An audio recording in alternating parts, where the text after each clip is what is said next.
भला तुमने उन लोगों को नहीं देखा जिनको किताब से हिस्सा दिया गया था कि वो गुमराही को खरीदते हैं और चाहते हैं कि तुम भी रास्ते से भटक जाओ, और अल्लाह तुम्हारे दुश्मनों से खूब वाकिफ है, और अल्लाह ही काफी कारसाज है, और अल्लाह ही काफी मददगार है।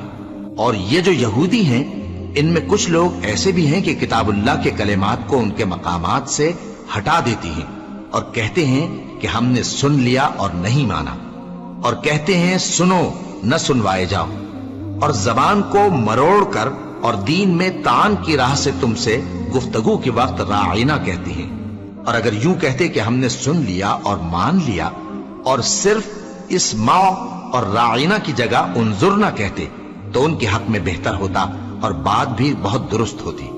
लेकिन अल्लाह ने उनके कुफ्र के सबब उन पर लानत कर रखी है, तो ये कुछ थोड़े ही ईमान लाती हैं। ऐ किताब वालों, कबल इसके कि हम कुछ चेहरों को मिटा दें और फिर उनकी पीठ की तरफ फेर दें, या उन पर इस तरह लानत करें जिस तरह हफ्ते वालों पर लानत की थी, हमारी नाजिल फरमाई हुई किताब पर जो तुम्हारी किताब की भी तस्दीक करती है, ईमान ले आओ।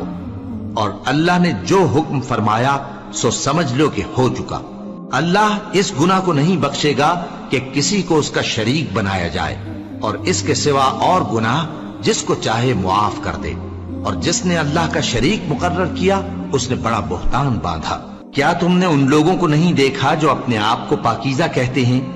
नहीं, बल्कि अल्लाह ही जिसको चाहता है पाकीज़ा करता है, और उन पर धागे बराबर भी जुल्म नहीं होगा। देखो ये अल्लाह पर कैसा झूठ तूफान बांधते हैं, और यही खुला गुनाह काफी।